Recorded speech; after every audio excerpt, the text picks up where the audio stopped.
श्रीगणेशाय नमः। ॐ श्री उमामहेश्वराय नमः। श्री नर्मदेश्वर महादेवाय नमः। ॐ शान्ताकारं भुजगशयनं पद्मनाभं सुरेशं विश्वाधारं गगनसदृशं मेघवर्णं शुभांगं लक्ष्मीकान्तं कमलनयनं योगिर्भिध्यानिगम्यं वन्दे विष्णु भवभयहरं सर्वलोकैकनाथम्।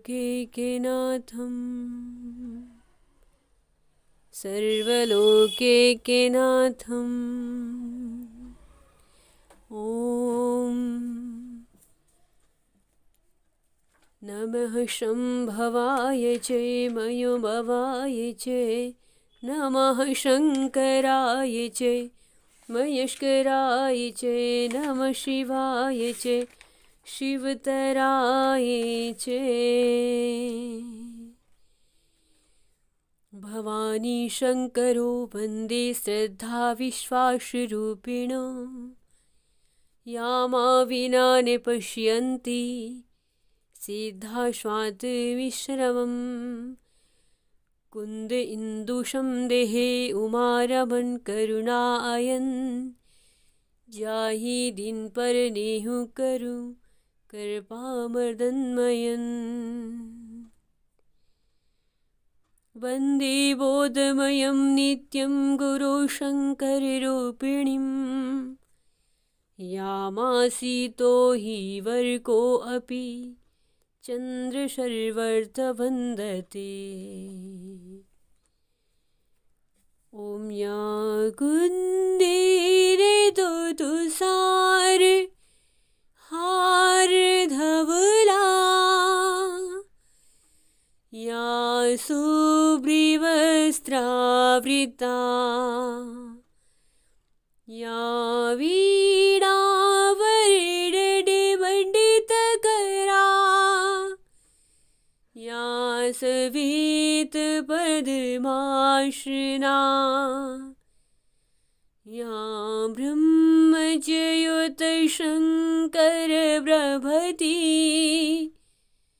भेद्रेव सदा वन्दिताम् सा मम पातो सरस्वती भगवती निशेष्याण्यपः भगवती निशेष्याण्यपः।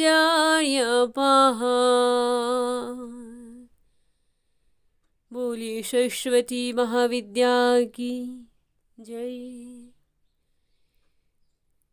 श्री गोपाष्टमी पर्व की सभी को मंगल शुभकामनाएं। माँ सुरभि सबका कल्याण करे। नमो दिव्ये महादेव्ये सुरभ्ये च नमो नमः।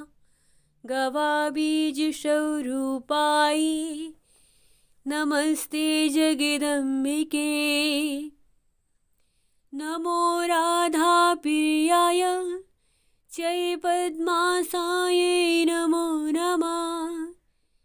नमः कृष्णप्रियाय च गवामात्रे नमो नमः।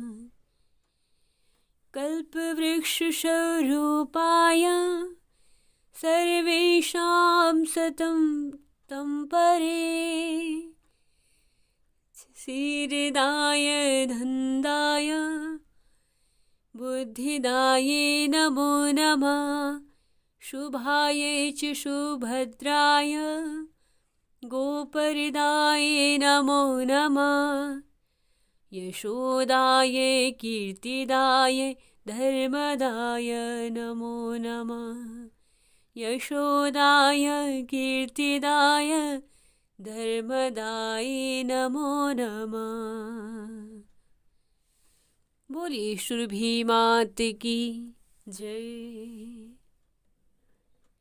श्री कार्तिक मास महात्म्यम 24वां अध्याय।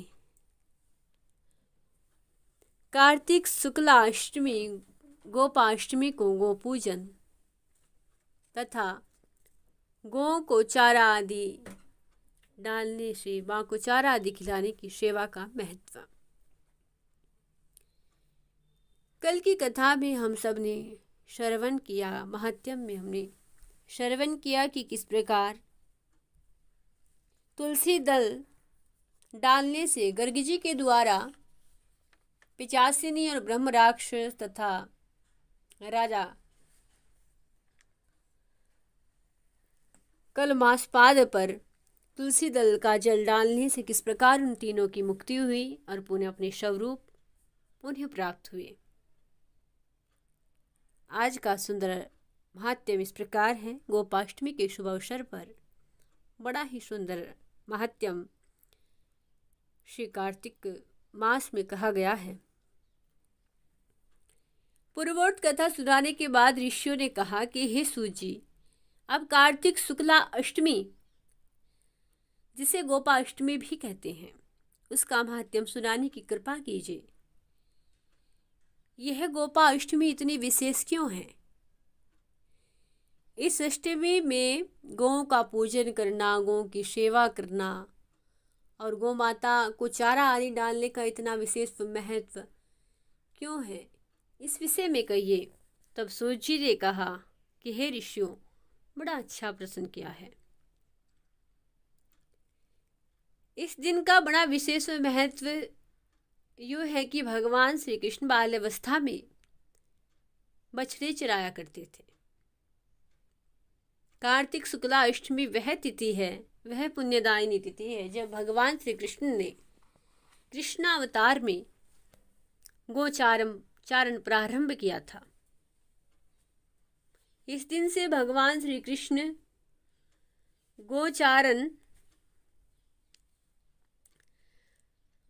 करना भगवान श्री कृष्ण दिन से प्रारंभ करते हैं। अब तक भगवान बछड़े चराया करते थे, लेकिन अब भगवान श्री कृष्ण पुण्यदायिनी तिथि गोपाष्टमी को गोचारण प्रारंभ करते हैं। इसलिए इसे गोपाष्टमी के नाम से जानते हैं। इसलिए इस अष्टमी तिथि को हम श्री गोपाष्टमी तिथि के रूप में मनाते हैं और सब मनोकामना पूर्ण करने के लिए ही हम इस दिन गौ माता का पूजन करते हैं और फिर उनकी प्रदक्षिणा करते हैं, क्योंकि श्री गौ माता की प्रदक्षिणा के विषय में कहा गया है कि जितने पग हम गौ माता के पीछे उनकी पग धूलि में धरते रहेंगे, माँ को अपने चित्त में स्मरण करके उनकी प्रदक्षिणा करेंगे, उतने जन्मों के पाप हमारे नष्ट होते चले जाते हैं। तो गोपाष्टमी के अवसर पर गौ माता की परिक्रमा अवश्य करें। श्री कृष्ण भगवान की परम प्रिया श्री राधा जी के नाम से विख्यात श्री राधा कुंड में अगर इस दिन कोई स्नान कर ले और फिर श्री कृष्ण का पूजन करता है, उसके संपूर्ण पाप गोधूलि से नाश हो जाते हैं। इस दिन सायंकाल के समय, गोधूलि के समय गौ माता के पीछे पीछे चलने से अनेकों जन्मों के पाप समूह नष्ट हो जाते हैं। इस दिन गौ का दान करने से असंख्य गौ के दान का फल मिलता है। यदि संयोगवश इस दिन सायंकाल के समय श्रवण नक्षत्र हो तो वह जयंती योग बन जाता है। इसमें स्नान दान आदि करने से मनुष्य को शीघ्र ही मोक्ष की प्राप्ति होती है। अतः गोपाष्टमी के अवसर पर सभी को गौ माता का पूजन, उनको दीपदान, दीपों से गौ माता की आरती करना, तिलक लगाना, गौ माता के लिए गुड़ आदि चारा आदि की व्यवस्था करना, यह बड़ा ही पुण्यप्रद है। भगवान श्री राधे कृष्णा की, श्री राधे गोविंद की कृपा उस पर बनी रहती है। और गौ माता जब रोटी खिलाते वक्त गौ माता की जिह्वा हमारी हथेली का स्पर्श जब होता है तो भाग्य के लिखे लेख भी टल जाते हैं और गौ माता की कृपा से उसकी हस्तरेख भी बदल जाती है। ऐसा वेदों में वर्णन किया गया है। स्वयं भगवान श्री कृष्ण ने गौ माता को अपनी पूजनीय माता बताया है, उनको पूजा है, गौ माता की सेवा की है। तो गोपाष्टमी के सुंदर अवसर पर सभी गौ माता की सेवा पूजा अर्चना अवश्य करें। जय श्री राधे कृष्णा।